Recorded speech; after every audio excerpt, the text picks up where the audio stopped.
다 같이 기도하심으로 3월 14일 사순절 네 번째 주일 예배를 시작합니다. 살아계신 아버지 하나님, 한 주간의 시작을 예배로 출발할 수 있도록 우리를 예배의 자리로 이끌어 주셔서 감사합니다. 마음과 뜻과 정성을 다하는 예배가 우리 가운데서 일어날 수 있도록 주님 성령으로 이끌어 주옵소서. 예배당에서, 가정에서, 있는 처소에서 하나님을 온전히 예배할 수 있도록 예배를 방해하는 모든 것들을 제거하여 주시고 예수 그리스도의 십자가에 집중할 수 있도록 참된 받음이 되는 예배가 될 수 있도록 영과 진리로 우리를 이끌어 주옵소서. 경배 찬양하며 나아갑니다. 우리가 드리는 찬송과 기도와 우리의 헌신과 헌물을 온전히 하나님 홀로 받아 주시옵소서. 예수님의 이름으로 기도하옵나이다. 아멘. 우리 경배 찬양 찬송가 94장 주 예수보다 귀한 것 없네, 그리고 복음 찬양 예수 사랑해요, 두 찬양 함께 드리며 나아갑니다.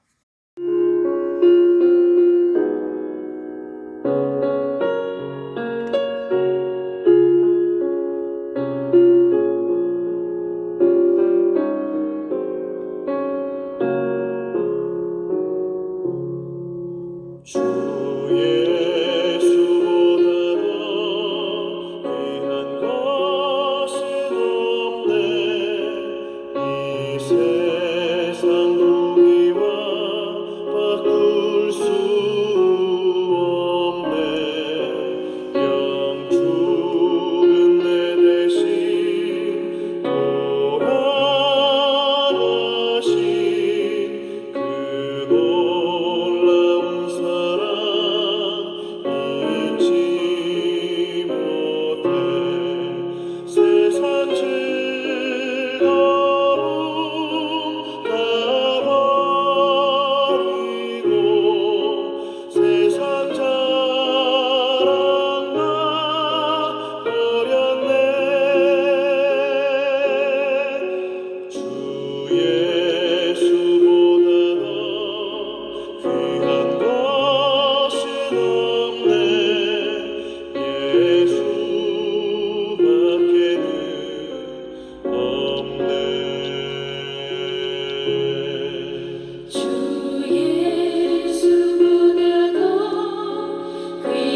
묵상 기도함으로 더 깊은 예배로 나아가기를 원합니다. 함께 기도합니다.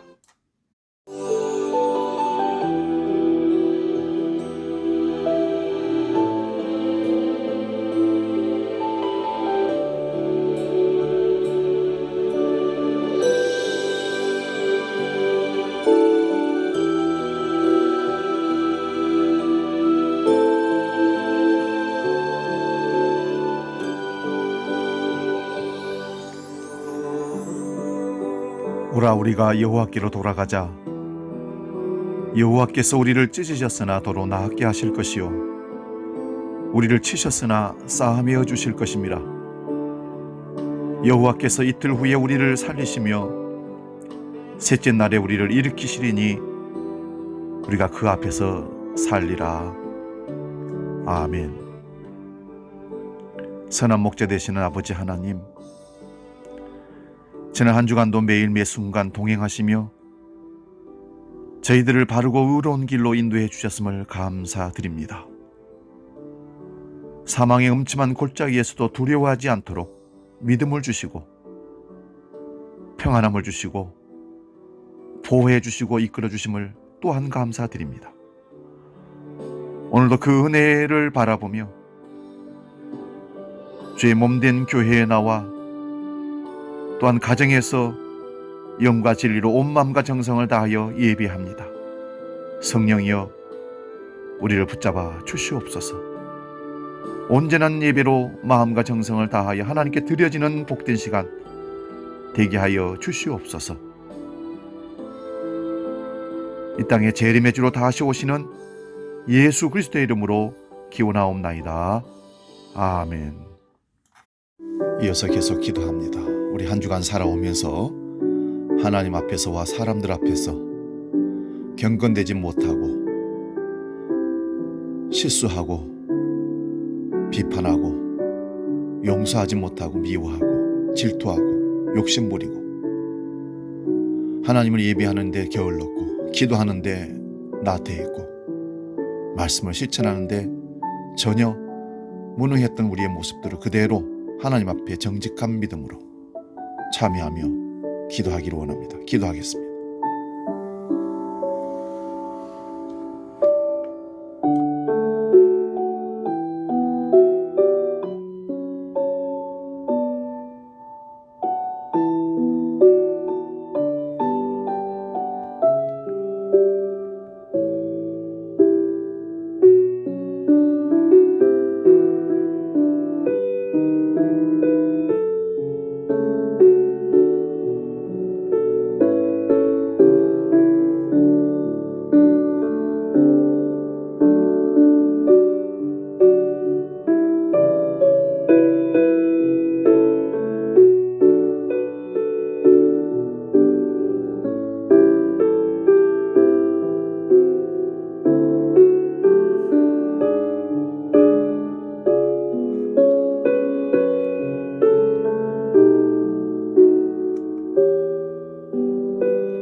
이제 들으십시오.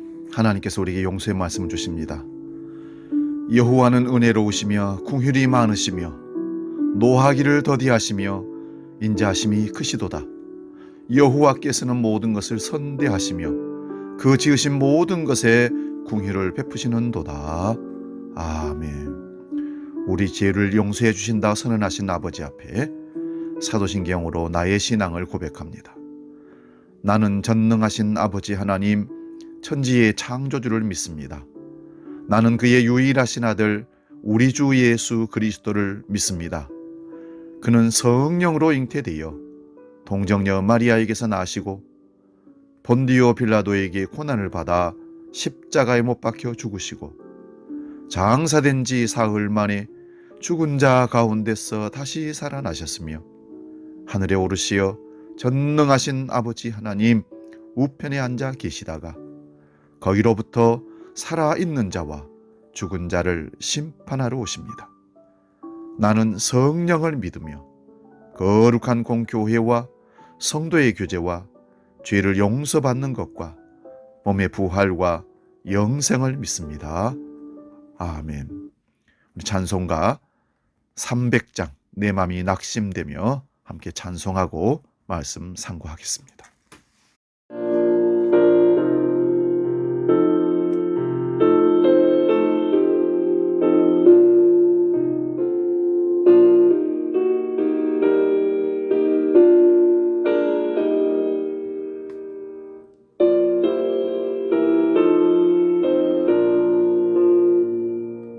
내 맘이 낙심되며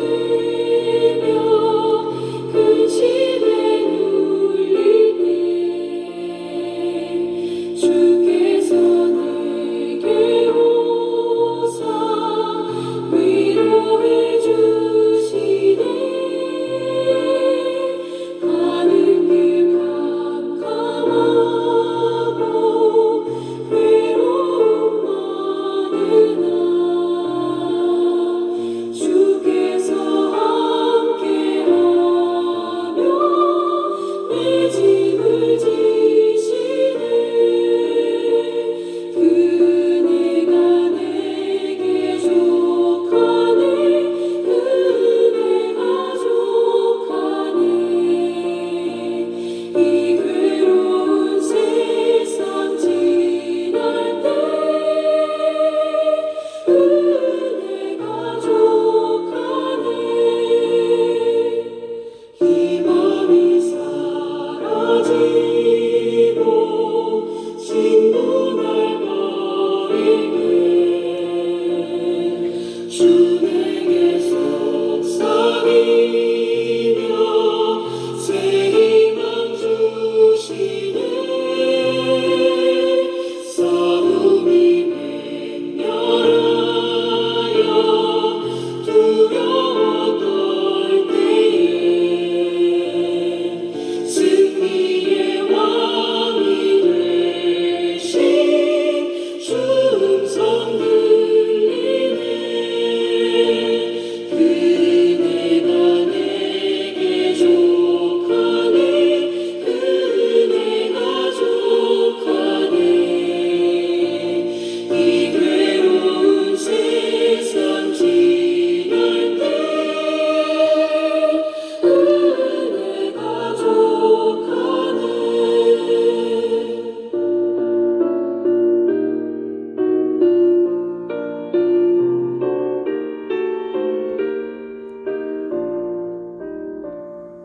이제 오늘 우리에게 주신 하나님 말씀 봉독하고 말씀 상고합니다.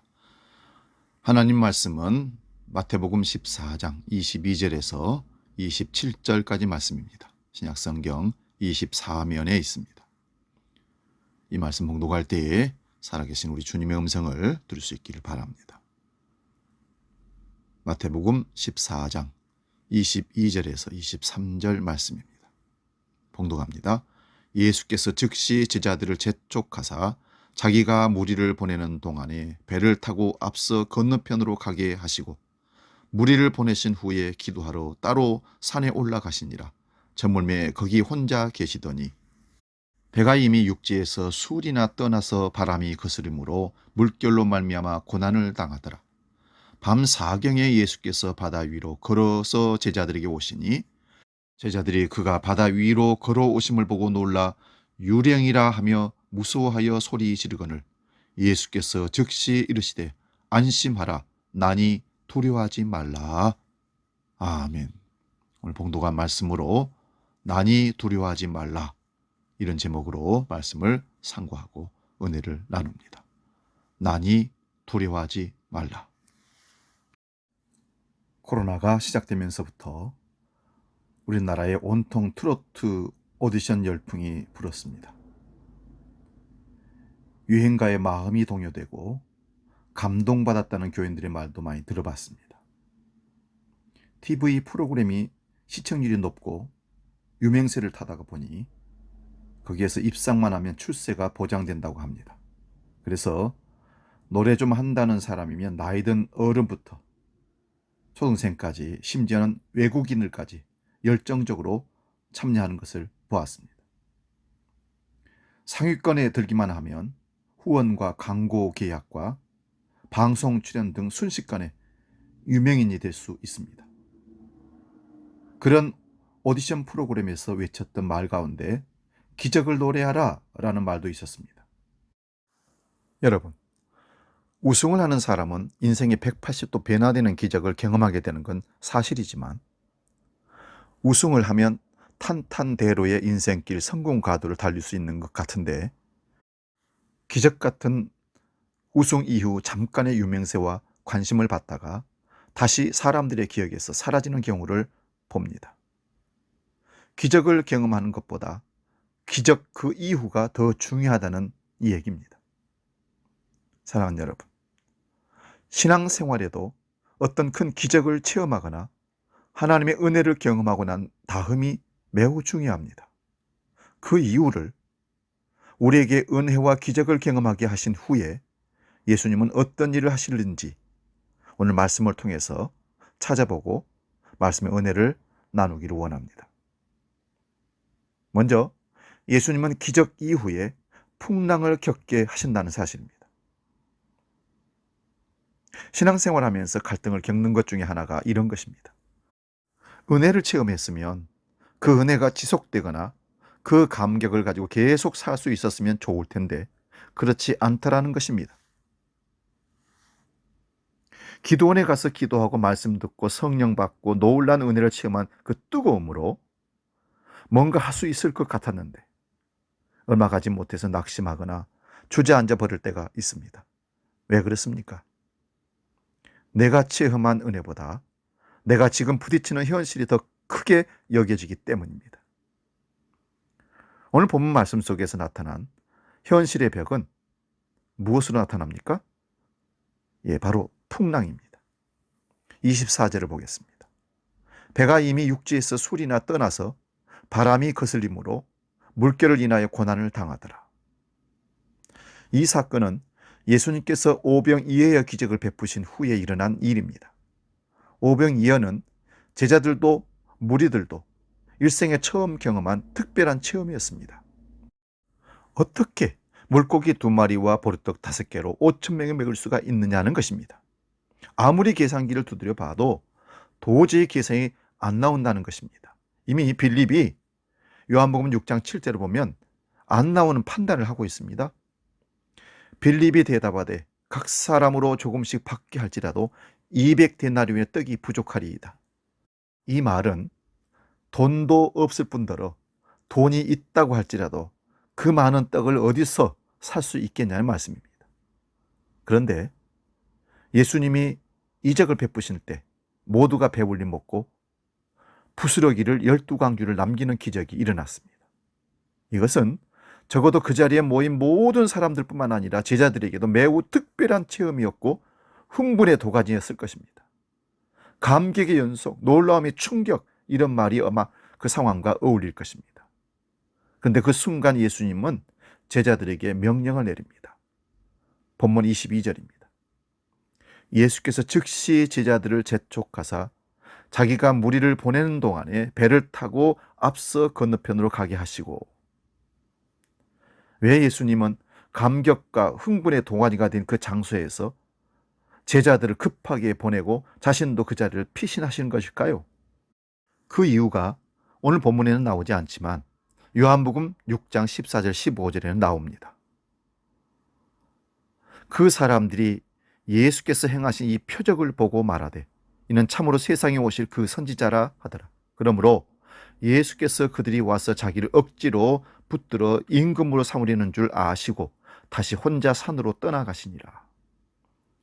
이 기적을 체험한 후에 그곳에 모인 무리들이 예수님을 임금으로 삼으려고 했기 때문에 예수님이 피신했다는 것입니다.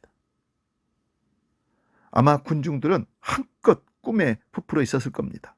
적어도 5,000명이 먹일 수 있다면 자신들의 모든 문제를 해결해 줄 수 있을 것 같은 기대감이었습니다. 어쩌면 제자들에게도 그런 기대감에 적지 않게 동요를 하고 있었을지 모르겠습니다. 그런데 주님은 그들의 기대감을 뒤로 한 채 제자들에게 명을 내립니다. 배를 타고 바다 건너편으로 가라. 그러면서 자신은 산으로 기도하러 가버리십니다. 백성들의 요구가 주님의 목적이 아니었기 때문에 이런 일들이 벌어진 겁니다. 그런데 문제는 여기에 있습니다. 제자들이 주님의 말씀대로 배를 타고 바다로 왔는데 바람이 몹시 불더니 급기야 큰 파도가 치고 바다가 그들을 삼킬 것 같은 위험이 닥쳐온 것입니다. 여기서 말씀을 주의 깊게 살펴보면 우리는 여기서 이상한 점을 한 가지 발견할 수 있습니다. 사실 그들이 바다로 나가게 된 것은 순전히 자신들의 의지라기보다는 예수님께서 그렇게 하라고 하셨기 때문입니다. 예수님의 말씀에 순종하여 바다로 나갔더니 파도가 치고 큰 물결이 일어나서 자신들을 삼킬 것 같은 위험이 닥친 것입니다. 차라리 말씀에 순종하지 않고 그 자리에 있었더라면 이런 고난은 당하지 않았을지도 모릅니다. 그런데 말씀에 순종했더니 오히려 고난을 만나게 된 것입니다. 여러분, 이 사건을 이해할 수 있겠습니까? 주님의 놀라운 은혜를 방금 체험했습니다. 기적의 현장을 눈으로 목도했습니다. 그 감격이 아직도 마음속에서 가라앉지 않는 상태입니다. 은혜를 받았으니 두려울 것이 없습니다. 기적을 체험했으니 말씀에 순종하지 않을 이유가 전혀 없었습니다. 그래서 바다로 배 타고 나가라고 했을 때 그들은 나갔습니다. 그런데 그들을 기다리고 있었던 것은 거친 파도였습니다. 큰 풍랑이 그들을 삼키려 하고 있었습니다. 여러분들에게는 이런 경험이 없습니까? 하나님을 멀리 떠나서 생활을 하다가 어떤 계기로 하나님의 은혜를 받았습니다. 그리고 주님 앞에 새로운 삶을 살기로 결단하고 돌아왔습니다. 그런데 오히려 더 큰 고난을 만나거나 아니면 여전히 내 앞에 놓인 문제들이 해결되지 않고 수렁으로 빠져가게 하는 일을 혹시 경험한 적이 없습니까? 기도 중에 하나님의 뜻이라고 확신했습니다. 그런데 오히려 더 큰 어려움에 빠졌던 일들이 있지 않습니까? 은혜 받고 난 뒤에 그것을 하나님의 응답으로 알고 하나님의 방법대로 사업을 열었습니다. 하나님께서 축복하실 것을 믿었습니다. 그래서 목회자를 초청하여 개업 예배도 드리고 주일날은 문을 닫고 교회에서 온전히 봉사하며 그렇게 생활했습니다. 그런데 사업은 더 어려워지는 것을 혹시 경험하지 않으셨습니까? 목사님의 설교를 통해서 11조해서 복받은 사람들의 얘기를 들었습니다. 그래서 나도 그렇게 하면 일이 잘 풀릴 것 같아서 당장 사업이 어려운데도 11조를 꼬박꼬박 떼어서 드렸는데 오히려 더 큰 자금난에 허덕인 적이 없습니까? 자녀들을 믿음으로 키워서 서울대에 합격시킨 한 부모의 간증을 들었습니다. 그래서 믿음으로 자녀 교육하기 위해서 주일을 학원 안 보내고 월요일부터 시험인데 그래도 예배하고 하나님께 봉사하는 것이 더 중요하니 믿음의 자녀로 잘 교육하면 좋은 성적 낼 거라고 기대했는데 그 녀석이 재수, 삼수를 해도 대학을 못 들어가고 떨어집니다. 오늘 제자들이 그런 상황에 봉착해 있습니다. 은혜 받은 감격을 가지고 순종하면서 나아갔는데 그들이 만난 것은 파도였습니다. 고난이었습니다. 어디 그뿐이겠습니까? 그렇다면 주님께서 빨리 해결해 주시면 그래도 어느 정도 견딜 수 있었을 것 같은데 그것도 아니었습니다. 주위의 사람들이 이렇게 말합니다. 예수 믿더니 쫄딱 망했구나. 아니 예배드리고 11조하고 충성 봉사하면 반드시 축복받는다면서 예수 믿어도 별 수 없네. 이런 말들은 정말 듣기 싫습니다. 특히 예수 믿지 않는 가족들에게 이런 얘기를 듣는다는 것은 자존심이 허락치 않습니다. 본문 25절을 봅니다. 밤 사경에 예수께서 바다 위로 걸어서 제자들에게 오시니 예수님께서 제자들에게 나타나신 것은 밤 사경이었습니다. 밤 사경이라 함은 새벽 3시에서 6시경을 가리킨다고 합니다. 제자들이 배를 타고 떠날 무렵은 초저녁이었습니다. 오병이어의 사건이 초저녁에 있었기 때문에 제자들이 떠난 시각을 미루어 짐작할 수 있습니다. 그렇다면 제자들은 도대체 바다에서 파도와 몇 시간을 싸운 것입니까?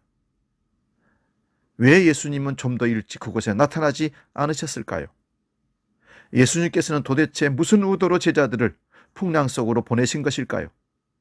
그 이유에 대한 답은 예수님은 기적 그 이후 제자의 길에 고난도 있음을 가르친다는 것입니다. 예수님께서 제자들과 3년의 공생애를 사시면서 줄곧 강조하는 것이 바로 이것입니다. 예수님은 치유 사역과 많은 기적을 베푸시면서 사람들에게 희망을 주고 건강을 다시 회복시켜주고 풍요로움을 주고 생명을 주었습니다. 그런데 예수님을 따르는 제자들에게 이렇게 가르칩니다. 제자는 출세, 희망, 건강, 풍요로움, 잘 되는 것만이 목적이 아니다. 나를 따라오려거든 고난도 함께 받아야 한다 가르치십니다. 누구든지 나를 따라오려거든 자기를 부인하고 자기 십자가를 지고 나를 쫓아올 것이니라. 제자들은 오병이어가 일어난 그 기적의 자리에서 오랫동안 머물고 싶었을 것입니다. 말로 표현할 수 없는 감격 속에서 예수님에 대한 무한 신뢰 속에서 아마 이랬을 것 같아요. 아, 저런 분이 나의 스승이야. 내 인생을 예수님께 맡기기 잘했어. 이제 완전히 걸어버리겠어. 그럼 축복의 길은 보장된 거잖아. 그리고 사람들 앞에서 얼마나 어깨에 힘을 줬을까요? 여기 가서 내가 예수님의 제자요. 저기 가서 내가 예수님의 제자입니다. 놀라운 기적을 경험하고 예수님을 우러러 보고 있는 사람들 향해서 내가 저분의 제자요. 그랬을 거라고 저는 생각합니다. 그런데 그런 제자들에게 예수님은 기적의 현장 오병이어의 자리에서 떠나라고 하십니다. 그리고 바다로 가라. 그런데 그런 바다에는 무서운 풍랑이 이는 고난의 자리였습니다. 성경에는 이런 얘기가 참 많습니다. 이스라엘 백성들이 애굽에서 출애굽한 사건을 한번 볼까요? 이스라엘 백성들이 애굽 땅에서 10가지 재앙을 경험하고 애굽 땅을 떠나온 후에 그들이 간 곳은 어디입니까?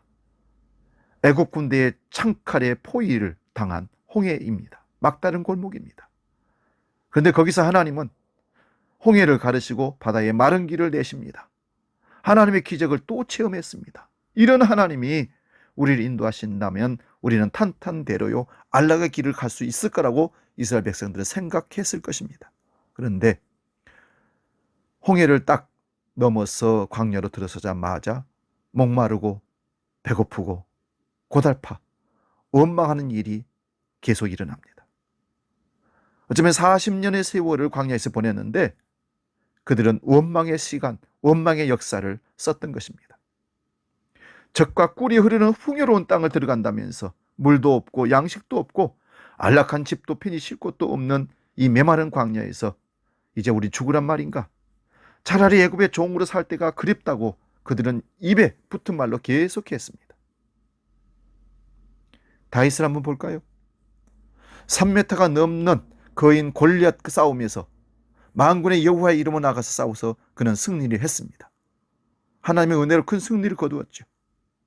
이제 다윗의 앞길의 성공은 보장된 것입니다. 백성들이 사울은 천천히요 다윗은 만만이라고 하고 인기 스타가 되었습니다. 그런데 그 이후 다윗은 사울 왕에게 정적으로 찍혀서 10여 년 동안 광야와 메마른 땅을 목숨 하나 건지려고 쫓기는 처참한 도망 신세가 되었습니다. 성공 다음에 환란이 온 거죠. 엘리야 선지자 얘기를 한번 해볼까요?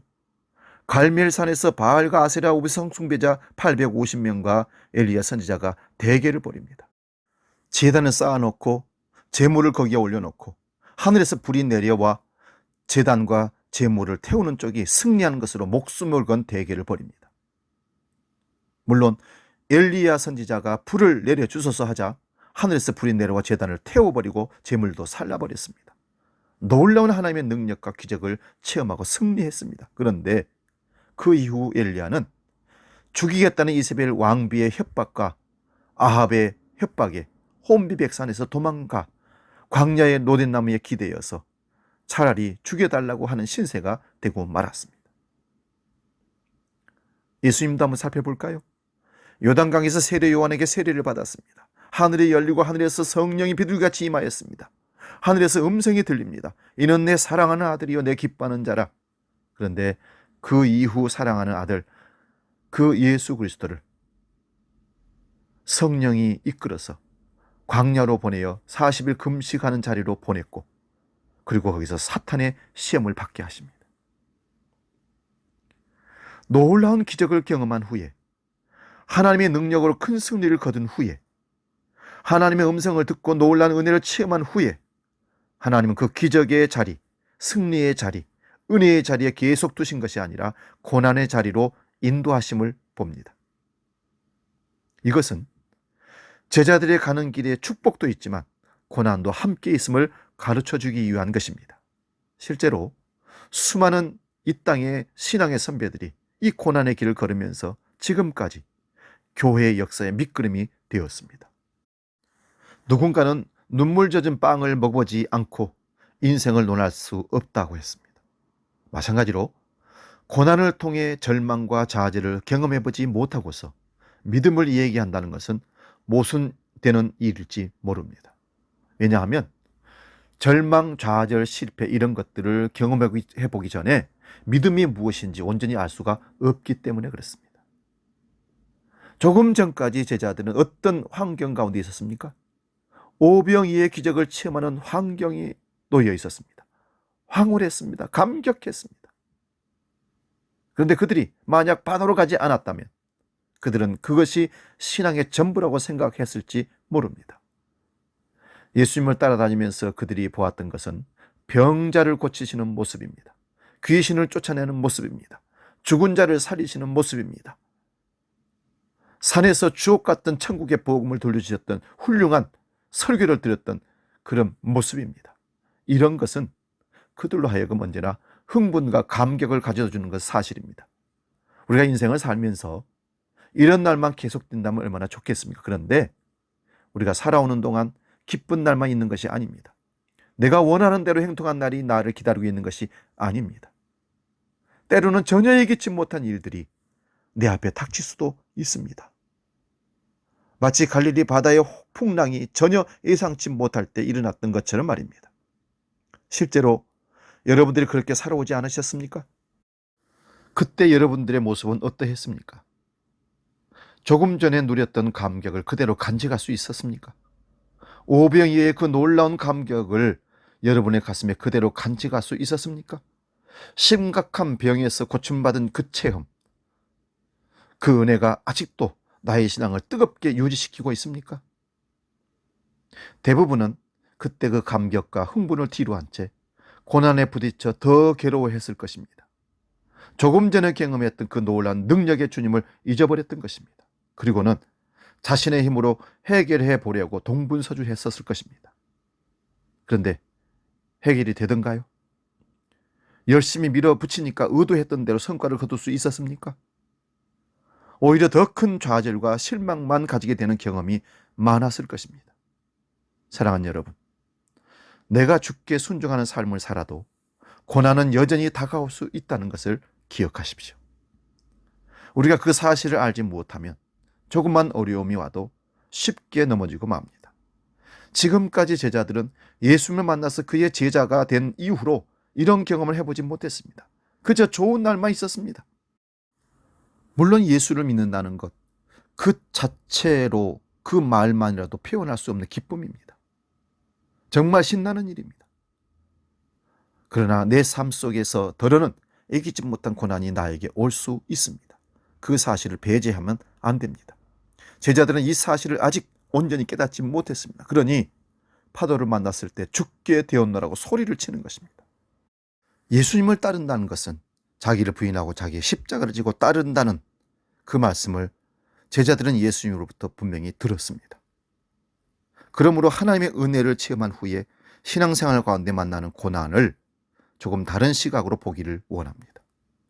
고난이라 생각이 아니라 훈련이라는 생각, 마치 더 강한 군인이 되기 위해서 훈련소 과정을 겪는 과정, 인생의 풍랑이 닥칠 때를 슬기롭게 이겨나가는 그런 훈련을 통해서 우리는 더 성숙하고 성장하는 믿음을 통해 주님 앞에 설 수 있는 것입니다.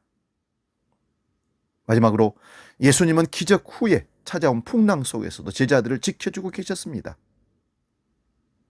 한 가지 놀라운 점을 발견할 수 있는데요. 그것은 그들이 그렇게 여러 시간 파도와 싸우면서도 바다에 한 사람도 빠져서 죽지 않았다는 것입니다.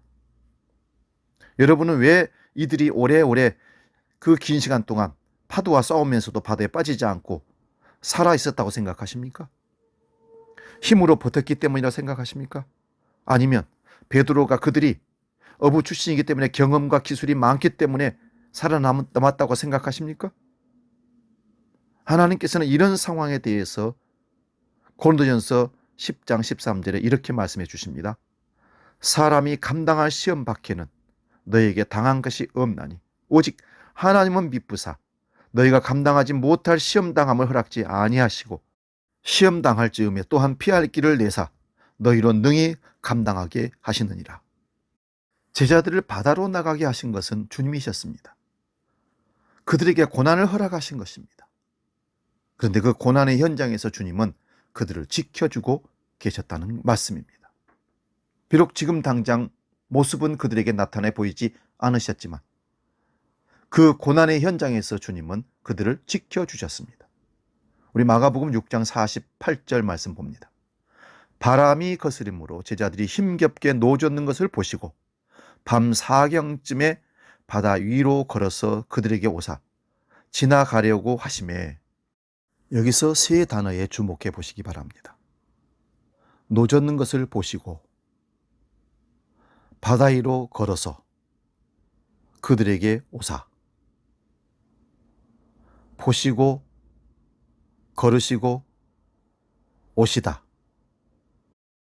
제자들의 괴로움을 보고 계시는 예수님, 그리고 제자들이 부딪혀 괴로워하고 있는 문제인 풍랑 위를 밟아서 걸어오시는 능력의 하나님, 그리고 풍랑의 현장에 직접 제자들에게 오셔서 함께 하시는 예수님을 주목해 보시기 바랍니다. 그리고 예수님을 유령이라 할 만큼 정신을 잃어버린 제자들에게 주님 말씀하십니다. 안심하라. 나니 두려워 말라. 평안을 주시는 우리 주님의 음성입니다. 그런데 재미있는 부분이 있습니다. 27절에 안심하라. 나니 두려워하지 말라 하시는데 주님은 파도부터 잠잠게 하신 후에 나타나지 않으시고 먼저 나타나셔서 안심하라. 나니 두려워하지 말라 말씀하십니다. 그 이유가 무엇일까요? 우리들은 환경이 극복되면 모든 것이 해결되어질 것이라고 생각하는 경향이 짙습니다. 그러나 주님은 환경을 극복하기에 앞서 주님의 말씀 앞으로 그들을 인도하고 계셨습니다. 안심하라. 나니 두려워하지 말라. 절망과 실망 속에 사로잡혀 있는 그들에게 주께서 말씀하셨습니다. 사랑하는 여러분, 여러분 중에 고난당하신 분이 계십니까? 낭패에 빠진 분이 계십니까? 아니 인생의 거대한 파도 앞에 놓여있는 분이 계십니까? 그런데 그 인생의 파도가 물러가기를 원하십니까? 고난이 속히 지나가기를 소원하십니까? 그렇다면 먼저 주의 말씀에 귀를 기울이시기 바랍니다. 안심하라. 나니 두려워하지 말라.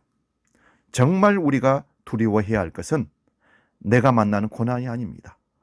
어려운 환경이 아닙니다. 눈이 가려져서 내 인생의 파도 앞에 서 계시는 주님을 보지 못하는 것이 두려워해야 할 문제입니다. 안심하라. 나니 두려워하지 말라는 주님의 음성을 듣지 못하는 것이 두려운 일입니다. 인생의 파도가 아무리 거대해도 안심하라. 나니 두려워하지 말라는 말씀이 내 귀에 들려진다면 문제는 반드시 해결되어 줄 줄로 믿습니다. 인생의 파도 앞에 서 계시는 분이 유령이 아니라 예수 그리스도라는 사실을 온전히 깨닫게 된다면 그 거센 파도를 넘어서게 될 줄로 믿습니다. 할렐루야. 이제 우리 복음 찬양 반드시 내가 너를 축복하리라 함께 찬양하고 기도하고 마치겠습니다.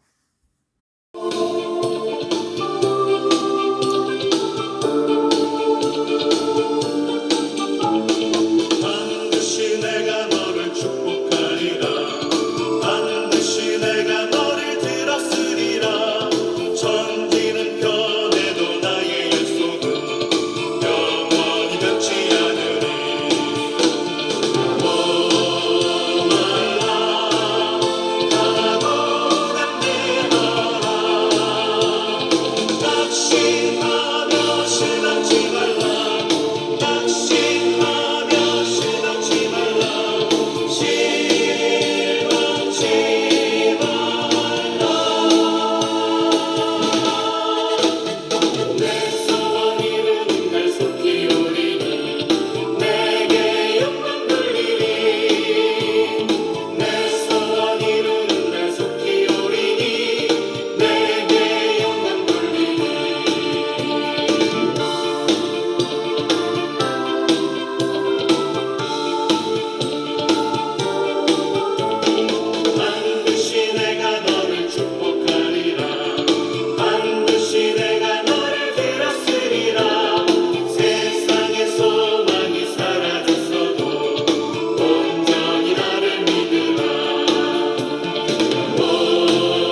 기도하겠습니다.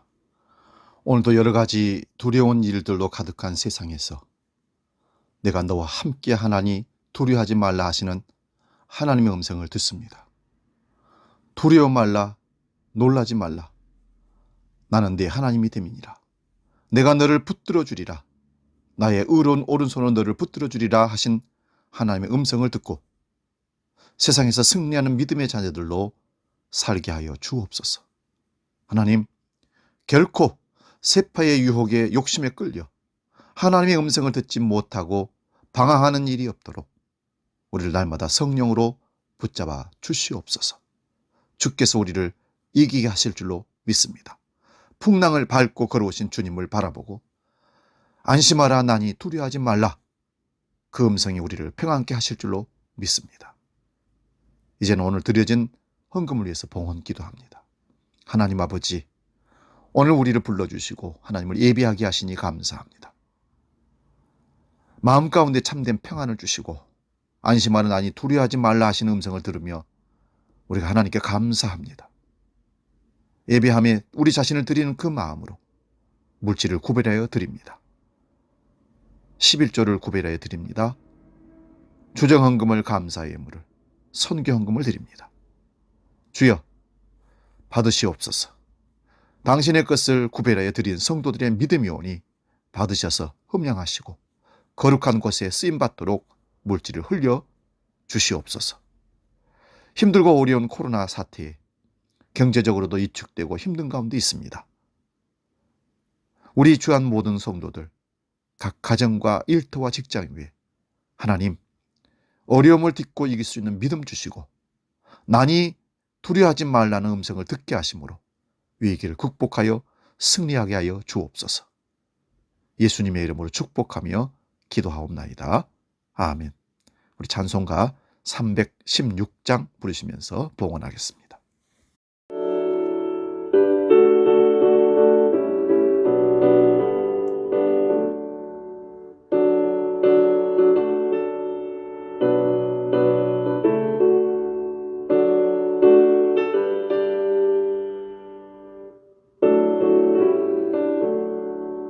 주여 나의 생명 나의 정성 드립니다. 이 작은 나의 생명 나의 정성 다해 주님 말을 위하여서 살기 원하오니 주여 잡아주소서 나를 잡으소서 주님 말을 위하여 살게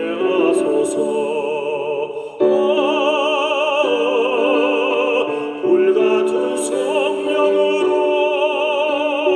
충만케 하옵소서. 환난이 와도 핍박이 와도 주님만 위해 살게 하소서. 교회 생활 소식 안내합니다. 주보를 참고하시고요. 오늘은 사순절 네 번째 주일입니다. 3월 원래의 셋째 주에는 여전도회, 넷째 주 마지막 주에는 남선교회가 본당에서 모입니다. 3월 28일 마지막 주는 종료주일로 지키면서 성찬식이 준비됩니다. 다른 광고는 주보를 참고하시고 우리 찬송가 384장 1절 부르고 축도하고 마치겠습니다.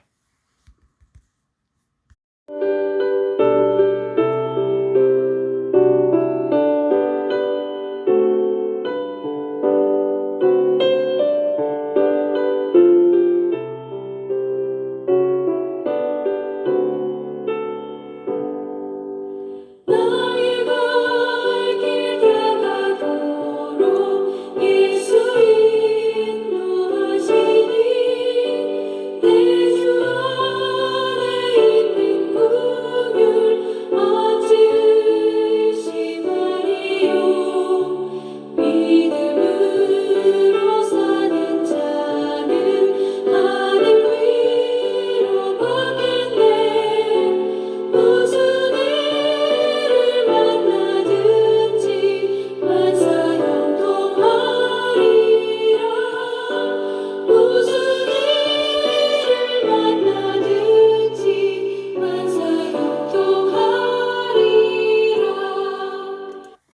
기도하겠습니다. 살아계신 아버지 하나님, 사순절 네 번째 주 예배를 시작하고 또 한 주간을 시작합니다. 오늘 이 예배를 통하여 주시는 말씀이 우리 삶의 지표가 되게 하시고 인생의 여러 가지 풍랑과 고난과 역경을 겪을 때 안심하라 나니 두려워하지 말라는 음성을 듣고 주님이 항상 나와 함께 하시고 나를 지켜보고 계심을 믿고 걸어가는 믿음의 사람들이 되게 하여 주시옵소서. 이제는 우리 주 예수 그리스도의 은혜와 아버지의 그 크고 놀라우신 사랑하심과 성령 하나님의 지키시고 보호하시고 깨닫게 하시고 인도하시는 크신 역사가 인생길 폭풍과 시련과 고난 가운데서도 안심하라 나니 두려워하지 말라는 주님의 음성을 듣고 능히 승리하여 주님 앞에 서기로 결단하는 머리 숙인 주의 모든 권속들 머리 위에 지금부터 영원히 함께 계시기를 간절히 축원하옵나이다. 아멘.